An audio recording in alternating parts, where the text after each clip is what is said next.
La bonne nouvelle, c'est qu'on est du bon côté de l'histoire.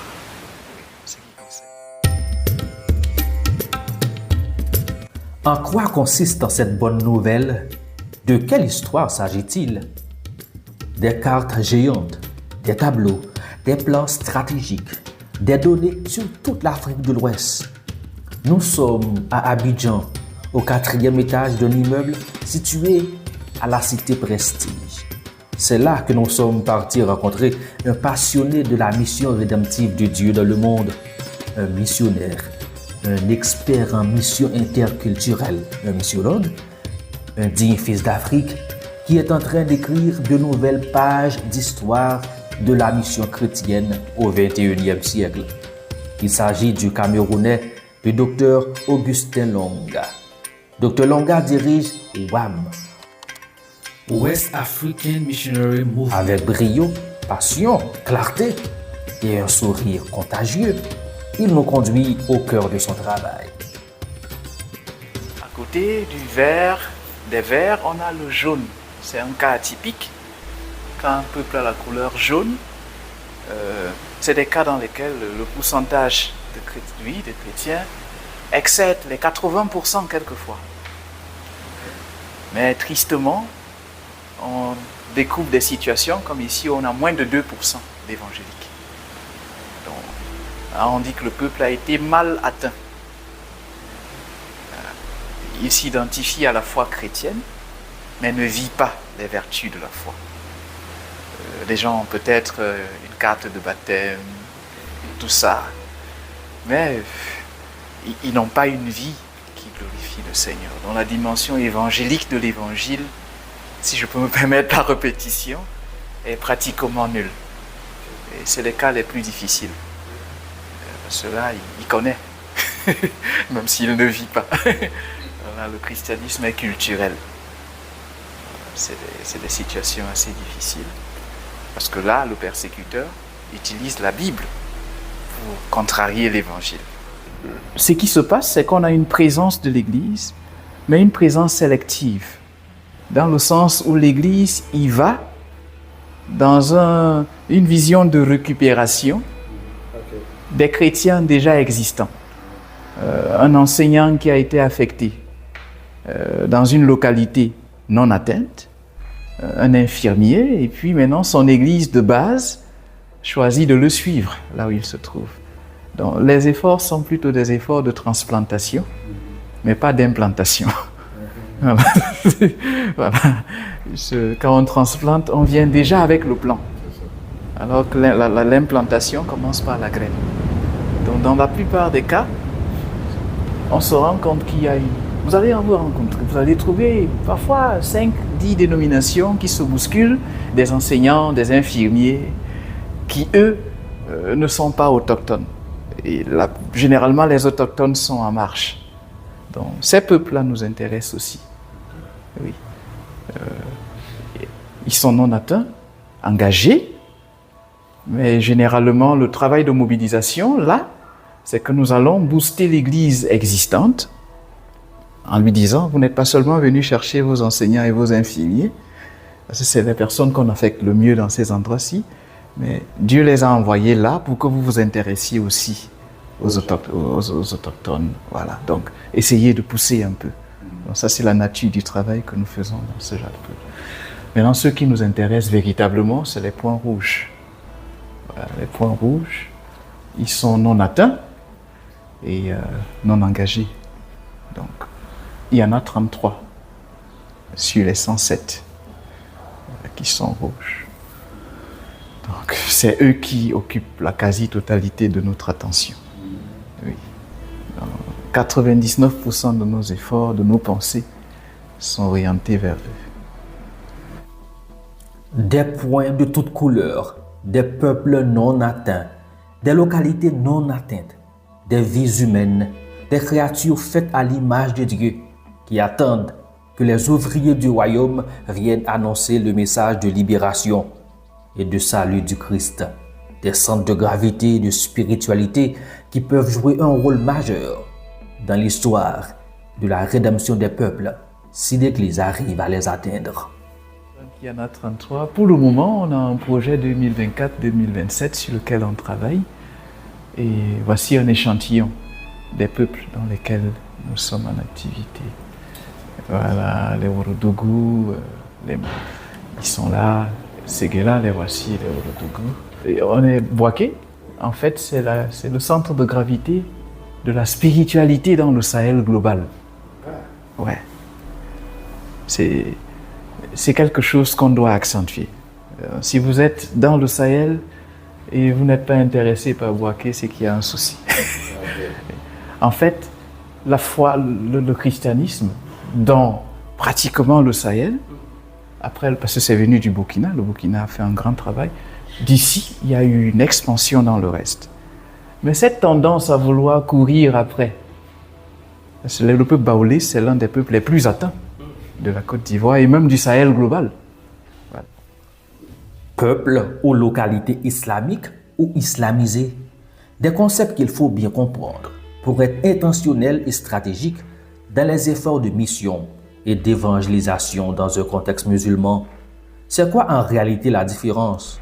En prenant comme exemple les Koulangos de la Côte d'Ivoire, Dr Longa nous explique la différence. Ce sont tous les Koulangos là. Voilà, c'est un peuple qui en temps normal est animiste. Il est en temps normal animiste, mais il est islamisé, pas islamique. Il y a une différence entre l'islamisation et l'islamisme. Ce qu'on parle d'islamisation, lorsque la culture arabo-musulmane a envahi un peuple. Les gens commencent à s'habiller en boubou, laissent pousser la barbe, un tas de trucs. Peut-être que je suis aussi islamisé. Donc l'islamisation, c'est quand l'idéologie embarque le peuple. Donc le peuple Koulango, quand nous sommes à Bandoukou, s'appelle la ville aux 1000 mosquées. Oui. Or, au fond, le peuple n'est pas musulman. Le peuple, il n'est pas musulman. Alors là, si vous avez l'Ivoirien ordinaire, il va vous dire, les Koulangos, c'est l'islam. Par rapport à leur style. Le style, la structure. Or, nous avons des travaux là-bas. Les villages sont à plus de 90% animistes, avec une grosse mosquée vide. Donc, il y a des mosquées partout. Vous voyez? Et c'est une stratégie.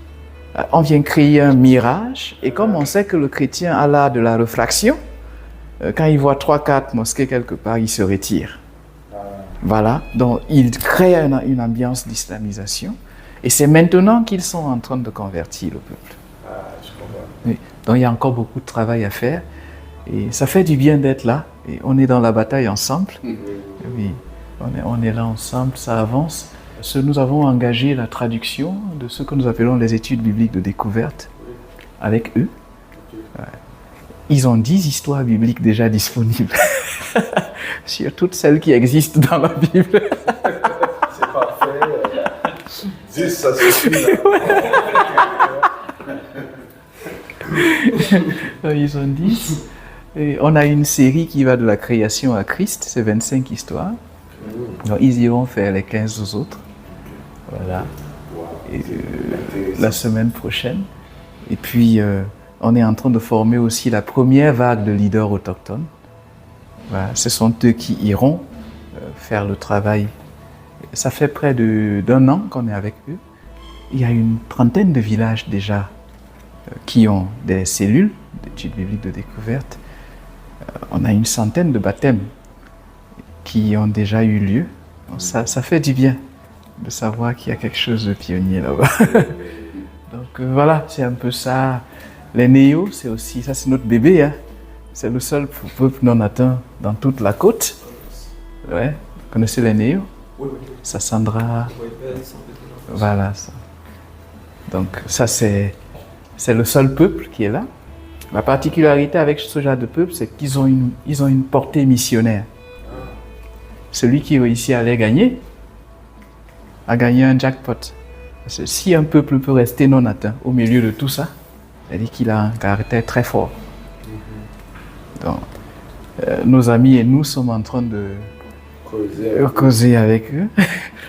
Et on sait que quand ceux-ci deviendront verts, ils vont naturellement rendre les autres vert clair, vert foncé. Ils sont très forts en matière d'influence.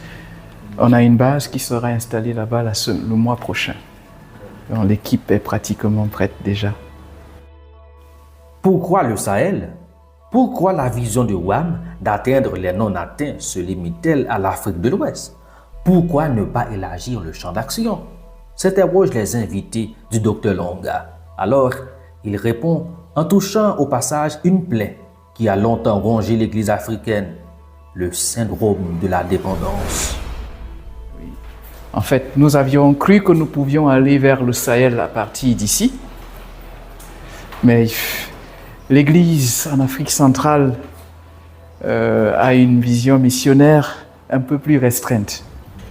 S'il y a un qui écoute, qu'il m'excuse, mais c'est ce qui se passe. Les gens ont une perception beaucoup plus dénominationnelle que missionnaire. Voilà.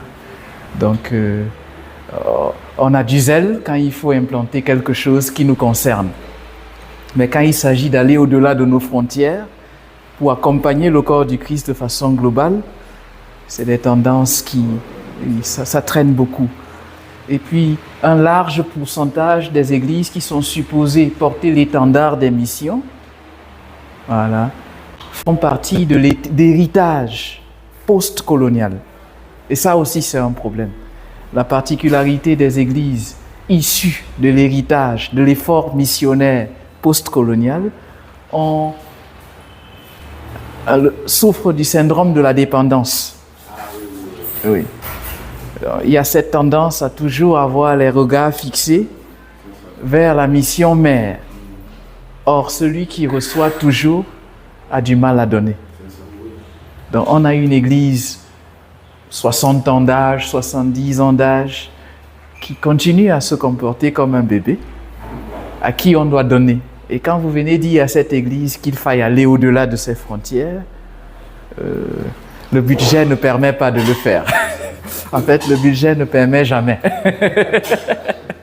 d'aller au-delà de ce qui a été défini. Donc, ce sont ces situations-là qui se trouvent au niveau. Il y a des exceptions très encourageantes, mais par contre, en Afrique de l'Ouest, les données sont différentes.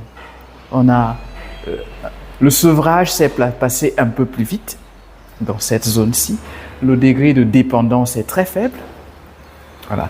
On a une église conquérante. La capacité d'envoi en Afrique de l'Ouest est un peu plus forte. Elle est un peu plus forte. Et puis avec les crises que l'Afrique de l'Ouest a expérimentées, a provoqué beaucoup de migrations. On a plein de leaders d'églises dans l'Afrique de l'Ouest qui se sont retrouvés réfugiés ailleurs et ont découvert leur potentiel. Un peu comme un Philippe qui était en train de fuir la persécution de Jérusalem et découvre qu'il est évangéliste en chemin. Et la grâce qu'ils ont eue, c'est que les crises n'ont pas trop duré, surtout dans le cas de la Côte d'Ivoire. Nous souhaitons que ça ne revienne plus jamais, n'est-ce pas? Voilà. Il y a eu 10 années d'instabilité sérieuse. Et puis, mais après, la grâce qu'on a eue, c'est que il faut donner la possibilité de choisir. Hein? Oui. Voilà. La grâce, c'est qu'ils sont revenus. Voilà, merci. Ils ont eu la possibilité de revenir. Donc ça fait que l'élan missionnaire s'est un peu plus renforcé dans les esprits. C'est la raison majeure de notre déplacement en Côte d'Ivoire. On s'est dit, c'est le Sahel, mais apparemment il est plus facile. Il paraît qu'il y a plus de fenêtres de pénétration à partir de ce pôle-ci qu'il y en a de ce côté. Donc c'est un peu l'une des raisons qui a provoqué notre déplacement. Et puis la Côte d'Ivoire, comme on disait, c'est un pays carrefour. Tout le Sahel est représenté en Côte d'Ivoire. Abidjan, c'est carrément la capitale du Sahel. Ouais. On a un peu comme le Sahel en miniature ici. Malheureusement, l'Église a tendance à ne pas explorer ce potentiel-là. Dieu nous envoie ces personnes. Nous avons tendance à ne pas être intentionnels dans leur engagement. Oui. Donc, l'une des choses que nous faisons, cette petite table a déjà accueilli un bon nombre de leaders avec qui nous discutons et nous parlons de ces réalités pour dire « Hey, le monde est venu chez nous, faisons quelque chose ». Voilà, donc ça c'est l'une des choses que nous faisons, la mobilisation.